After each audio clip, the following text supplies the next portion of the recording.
nights at 9 p.m. on the N6NA repeater on 441.30 megahertz. River City ARCS members and all licensed radio amateurs are welcome to join us. If you wish to join the net or need to make a call at any time, please announce your call sign between transmissions and net control will acknowledge you. If an emergency should arise and you need the repeater, please contact net control by saying break, break. A double break signifies emergency traffic. The net will stand by for you until the emergency is terminated or the traffic is moved to another frequency. Stations who wish to check in are asked to respond with their full call sign using the recognized ITU phonetic alphabet and their name. I'll recognize each station before continuing.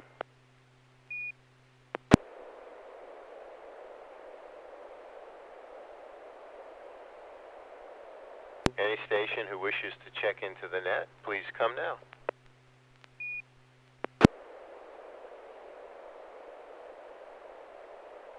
November 6, Hotel Alpha, Bill in Roseville.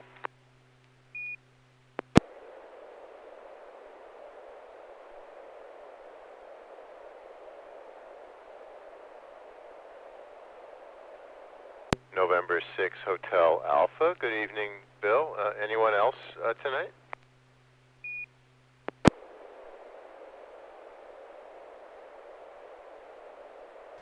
Got Kilo Papa 4 Mike Delta. Carol, Kilo Papa 4 Mike Delta, and I'm Alpha Echo 6 Juliet Golf. So it's the three of us so far. Anyone else?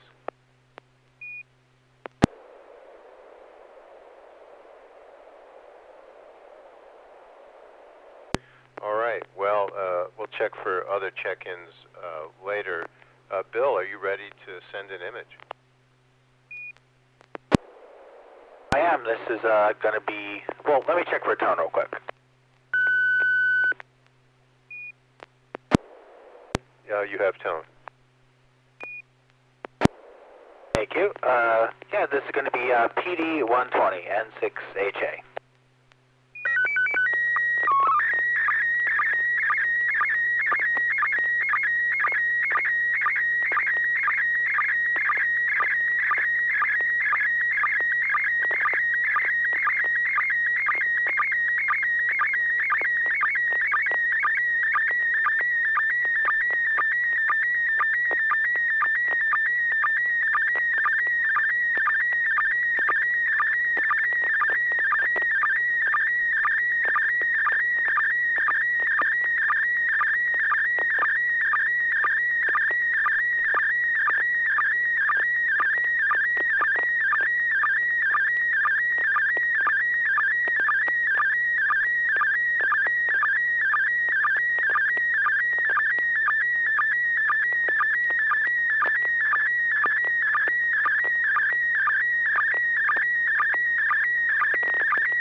I got good copy with some pixel pops throughout. Carol, comments and guesses on what this is?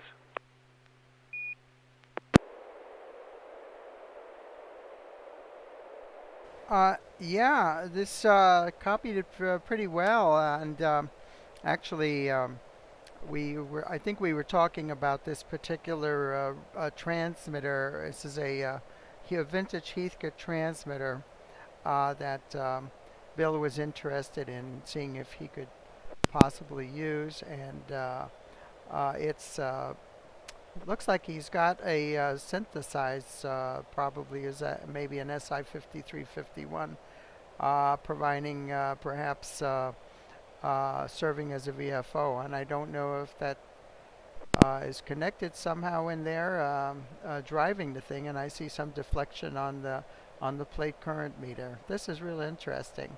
So I'm curious to see what he's doing. It's kind of a marriage between current technology, solid state technology, and the kind of radios that were out when I first got on the air, which were all vacuum tubes. So if I'm not mistaken, this is a DX35 with a 6146 final tube. So back to Net, this KP4MD. KP4MD AE6JG. Yeah, I got good copy, and it's a nice photo, and I have, a smattering of pops throughout the photo, but it came through really well. N6NA, tell us about it. I think Carol just did, but maybe you can add. Yeah, thank you. Carol, you hit it right on the head. That's exactly right. This is a Heathkit DX35 only transmitter. It does not receive, only transmits AM and CW. And in front of it is an Arduino with controlling a SI5351. And you can see on the left-hand side I have some alligator clips. That's actually a stereo jack that goes to the back to the VFO jack of the Heathkit to control the frequency I transmit on. Up top, you notice there's more alligator clips. That's actually alligator clipping to a microphone I have. That's the only microphone I own that's high impedance. None of my other microphones work. I was actually trying to do voice with this. I'll let it drop. And so I'm calling, I get it working. I'm calling ZQ on 40 meters AM, just on a random open frequency, calling CQ, and I'm about to ask somebody for a SCAD just to see if anybody can hear me while I'm listening on the web SDR in Half Moon Bay. And out of the darkness, I hear a voice, K6AVB, Jacob from Auburn, a familiar face at this net. And he actually answered my call and was able to copy me on this old Heathkit, probably the first contact it's had in decades. So I'm excited to get this working. I need to figure out how to pair a receiver to really get it to be a complete transceiver. And then also, as I posted on the DIY radio group, how to make it do more than AM and CW. But pretty cool test, and I'm glad it worked. N6HA. Oh, that's great, and it's great that you had a contact with Jacob. You woke the radio up. KP4MD, do you have an image to share?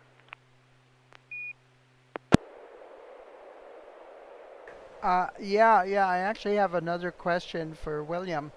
The SI5351 puts out a 3-volt square wave at a maximum of about 8 milliamps, and I don't think that's going to be enough to drive the VFO in that. I wonder if you're using some kind of a buffer amplifier on that. Yeah, I was worried about the same thing. Actually, at our auction for the club, I picked up a signal generator that does variable powers and amplitudes and frequencies, and I used that to initially test my my hypothesis that I could get this as working as a VFO. And the maximum that you could drive the tube and get the same amount of power output was 300 millivolts. 300 millivolts.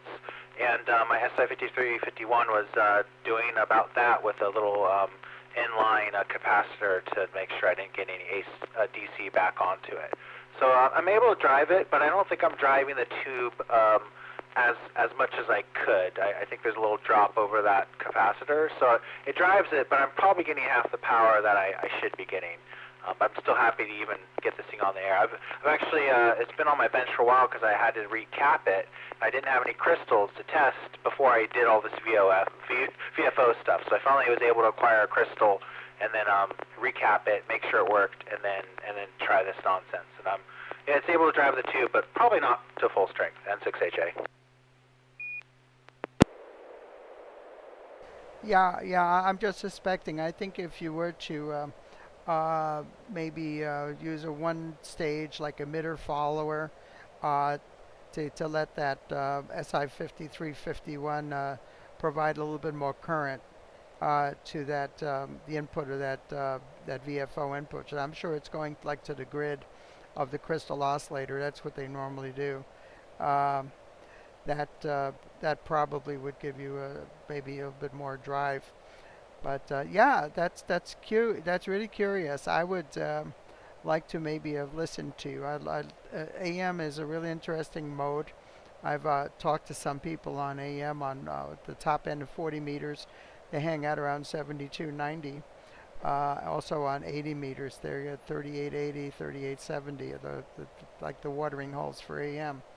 And the next time you do that, I think I'd like to maybe try and make a contact with you over.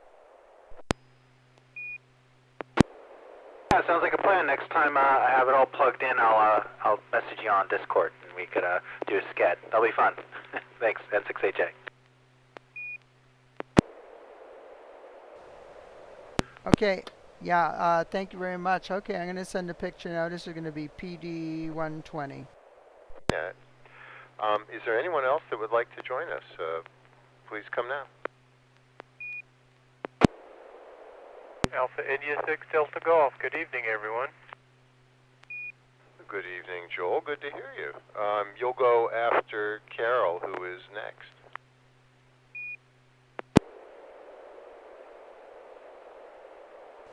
Okay, this is going to be PD120, KP for MD.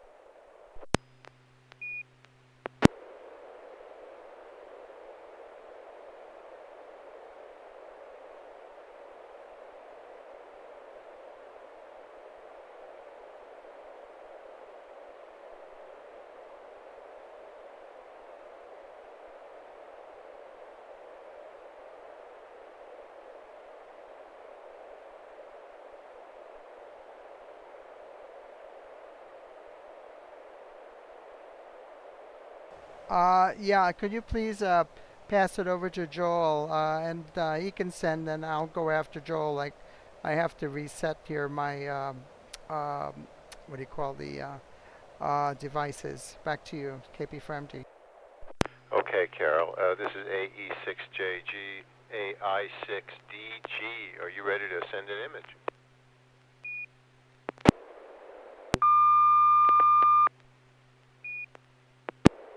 Yes, good tone. PD 120.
AI6DG. I'll hand it over to Bill, N6HA. Still learning your call sign, Bill. Yeah, maybe I should have never changed it. Anyways, yeah, good copy here. A fair amount of pixel pops, not too many. So good copy. I see a very large bridge over a meandering river, it looks like. That's very deep. It's a cliffside on the left and a cliffside on the right. And Joel looks like he's up on one side of the bridge, right where the grass ends. It's a big bridge. For some reason, I want to say it's over the Grand Canyon. I don't. It just seems like that sounds right. I don't think I've seen a bridge like this in California, but I guess I don't get out enough. But yeah, good copy here. The contrast is weird again, but that's just how I always receive Joel's pictures. I see on the YouTube it's not the same, so it's just me. But yeah, good copy. I'm wondering where Joel went. N6HA, back to net. KP4MD, comments on Joel's image?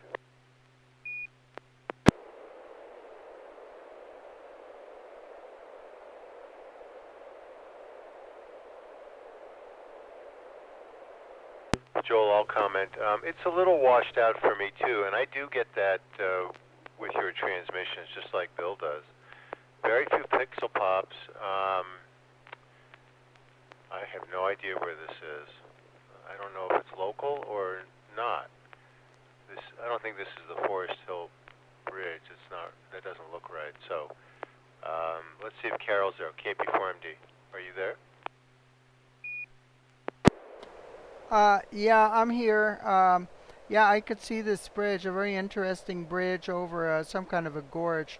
I'm trying to think. I'm wondering if this is somewhere around the American River up in the hills or something, but you never could tell with Joel because he just is quite an outdoors person. He goes into the most remote areas. But a really nice clear picture. I think maybe about a dozen pixel pops, but really nice and clear. And I don't think I'm going to send any pictures this evening because I don't want to just interrupt the stream going out on YouTube. I think I'm going to have to do some rebooting. So I'm just going to leave. I'll just be watching. Over. Okay, copy that, Carol. AI6DG, where are we? We're in the middle of Oregon, and this is from the trip when I went up to watch the total eclipse that happened. And it was a long drive, but you're driving through the middle of Oregon, and you're starting to get hypnotized by the road, and all of a sudden you cross a bridge, and you kind of go bumpity bump, and the flash, and you realize that little image in your brain of what you just drove over was this huge, monstrous slot canyon or gulch or gully or whatever you want. It's kind of amazing how out of the blue on this perfectly flat land, all of a sudden these canyons go across. There's a couple of these up on the road. I think this is Highway 97. But this particular one is they've actually got a little rest area. It's quite nice, a quite nice rest area. They've not just the regular bathrooms, they've got a little park around it. And you walk around and they've got this trail or path actually alongside this gully with the railings to keep you from falling over. And you've got some amazing views. And this is actually two bridges there. There's a green one in the foreground. That's what you can easily see. And it's, I guess, the bridge where the highway used to go over. And behind it is a red bridge, which is where the current bridge goes over.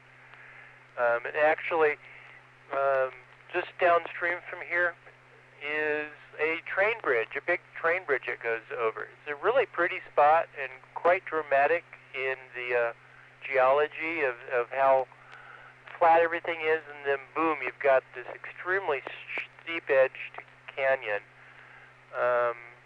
Let me let it drop.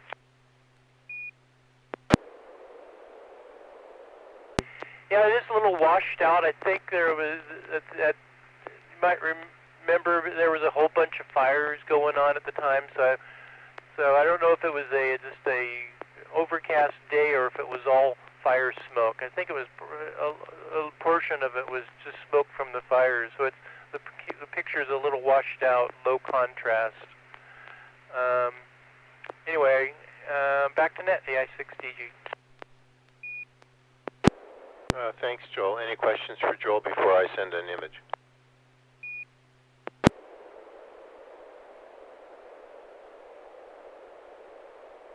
All right, this is PD 120.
Start with Joel. This is AE6JG, AI6DG. Go ahead.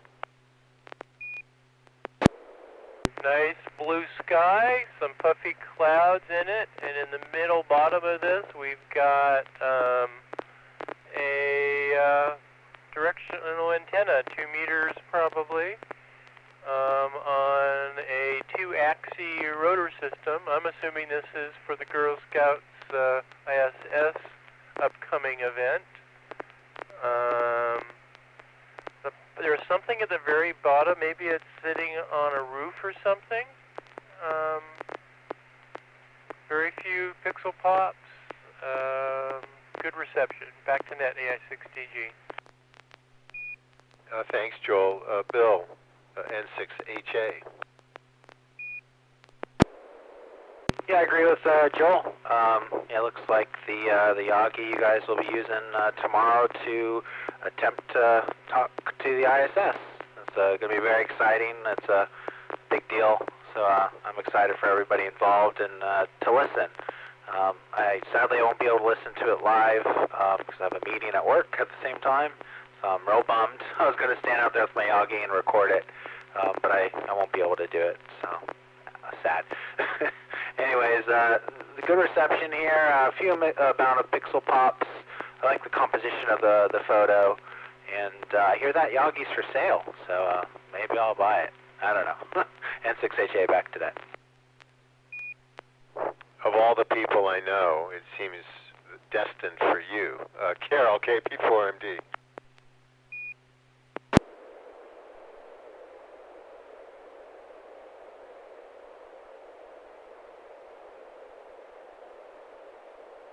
KP4MD AE6JG.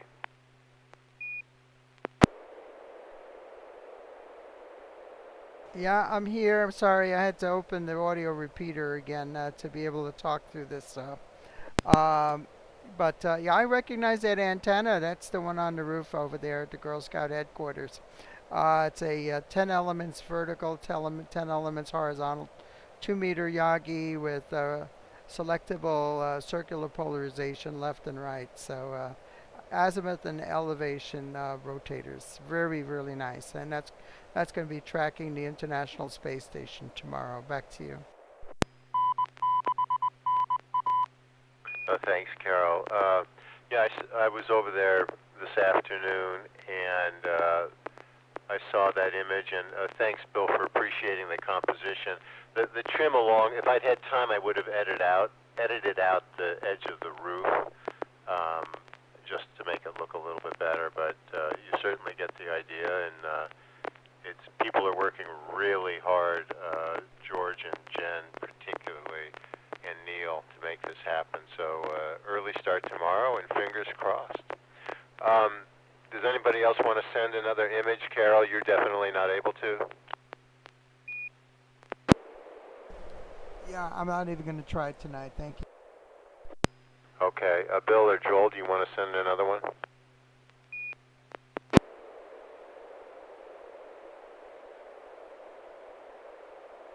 Look through my photos, maybe, if I find one. Let's see if Joel has one first, N6HA. I don't have one ready. I'll have to go grab one. While you guys are doing that, I'll send another one up. Hang on. Well, you don't have to hang on. Keep doing what you're doing. I'll send it.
This is Alpha Echo 6 Juliet Golf.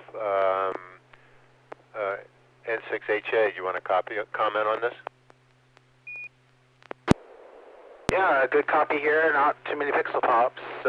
Looks like we're in some kind of concrete structure maybe, with an archway on the left, and then a long walkway, I want to say.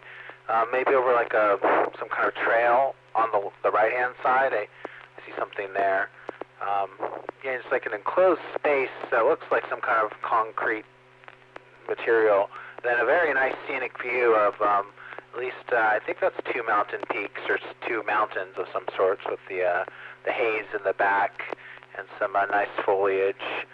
Looks like it might be fall, or the leaves look a little dry. But yeah, interesting. I like the composition better on this photo. It's very interesting. I'm wondering where you're at. I have no idea where this could be, but I like the photo. N6NA back to net. Thanks, Bill. Joel, AI6DG, comments? I look at this, and the first thing I think of, we're in an irrigation kitchen or gully or canal or something, because that's certainly what that path looks like. But yeah, we're in the alcove of a building, looking out a square cement thing.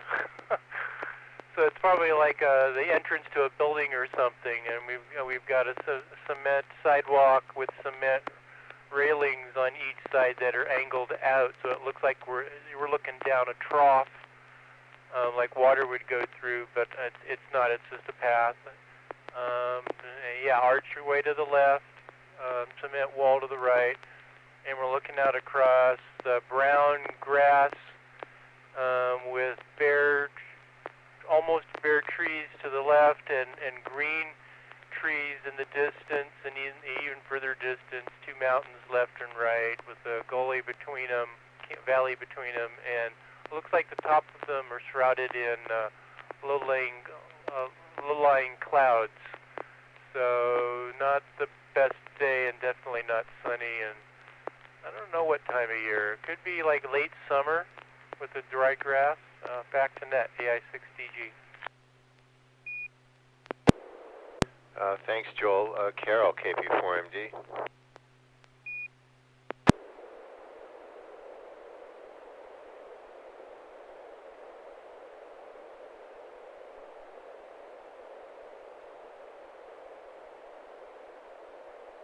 Yeah, okay, I got the button here. It's always hard for me to run and find this button on the screen. I have to click. Yeah, I have no idea. It looks like some kind of runoff for water. That's all I can say. I have no idea what this is, and it's kind of perplexing to me. Back to you. But the maybe about a dozen pixel pops, but nice clear picture you can see on YouTube. Over.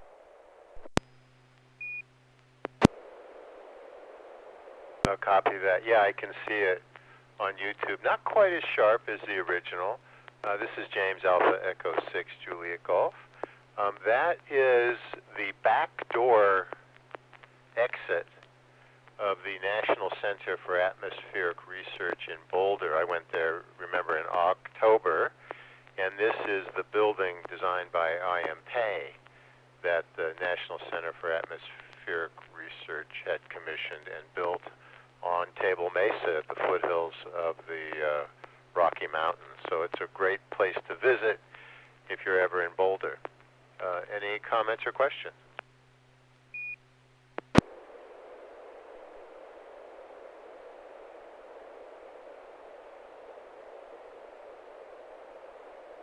All right. Does anybody else want to send another image? I've got one ready. Go ahead, Joel.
I got a really good image here. Looks like maybe the top of Yosemite Falls or something. I'll send it over to Carol.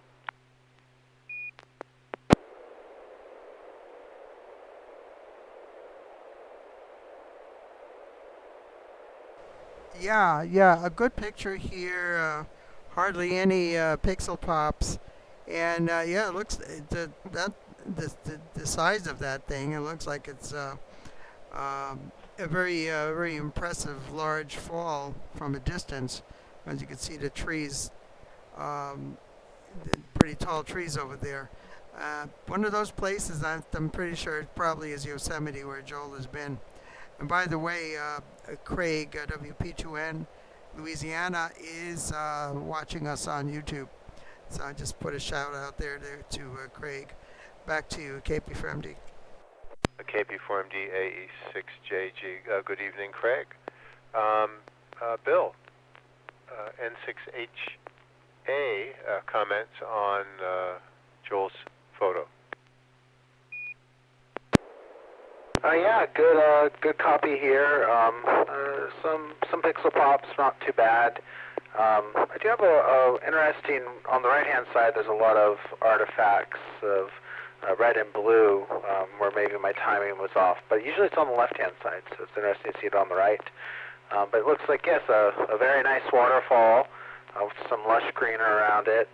I'm going to go out on a limb and say it's in Oregon, just from his previous photo. And yeah, it looks like a nice view. So I wonder where it's at. And yeah, his SSTV, the black sounded really weird today. Like I think the whole transmission sounded different than your normal PD 120. So I thought that was interesting to my untrained ear. But anyways, wonder where this is at. N6HA back to net. Thanks, Bill. Yeah, I think it was Martin 1, but Joel, you tell us AI6DG. Yes, Martin 1. And this is something I have that I've sent before. This is a view of Vernal Fall in Yosemite. This is from just off trail on the trail that goes between, I think it's Union Point, and over down to the top of Vernal Fall. I don't know if this is one that I took or not, but some of those dots that you see on the rock above the fall are actually people. There's a whole bunch of people down there picnicking, having lunch, I imagine. And beautiful place, beautiful site. Whoever took this, whether it was me or not, I'm sure had a wonderful day. Back to net AI6DG. Thanks, Joel. Bill, do you want to send another image? This would be the last one. Sure. Yeah, I have one. Here we go. It's going to be PD 120.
That must be the Jelly Belly factory.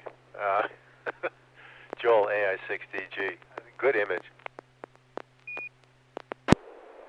Yeah, I'm wondering, is this down at Vacaville at the factory store? I didn't know. I know they have a store down there. Is it Vacaville or Fairfield? Whichever one's first on the way drive down, where 580 and 80 meet, and they've got the factory stores. So we're looking down at a factory floor, I guess through a window with someone wearing a Jelly Belly cap in the foreground on the lower left. A whole bunch of people down there, a bunch of boxes, a bunch of machinery, yellow railing, racks of, I'm assuming, boxes of jelly beans. And they all look busy. They're all wearing white, like lab coats and yellow hard hats. Back to net, AI6DG. Thanks, Joel. Carol, do you want to comment on this Willy Wonka-esque photo? Yeah, I've been there, seen that Jelly Belly tour over there. I think it's in Fairfield, and that's the view that you get there through the windows, watching the people work. Really nice picture, nice and clear. Back to net. Thanks, Carol. I think with that, unless anybody else has any other comments, I'm going to close this evening's Slow Scan TV net and thank everybody for participating. We hope to see everyone again next Wednesday at 9 p.m. The net is officially closed at 9:45 p.m. And this is James, Alpha Echo 6 Juliet Golf, wishing you all of a good evening. I'm going to go back just a moment and give Bill a chance to tell us what we just said this was. Okay, Bill, tell us about it. Oh, yeah, sure. It's a Jelly Belly factory. It's my daughter's first time being there. You can see her little hand in the bottom left hand of the frame. And yeah, that's the factory floor. They've now been bought by Ferrera Confections. And I was worried that they might do away with the tours eventually. So now that they've been bought out, I thought maybe we should rush down there and let the kids see it for the first time and hopefully not the last. So yeah, it was fun. They while we were there, they dropped a whole those trays back there that are 2 people tall. They dropped 3 of those full of candy corn on the factory floor, so we got to see them clean it up. Sad affair, but yeah, candy corn. You love it or hate it. I like it, but not everybody does. Anyways, N6NA back to net. Thanks, Bill. Sorry, I forgot to call on you before I closed the net. Okay, now the net is officially closed at 9:46 p.m. Have a good evening, everybody. This is Alpha Echo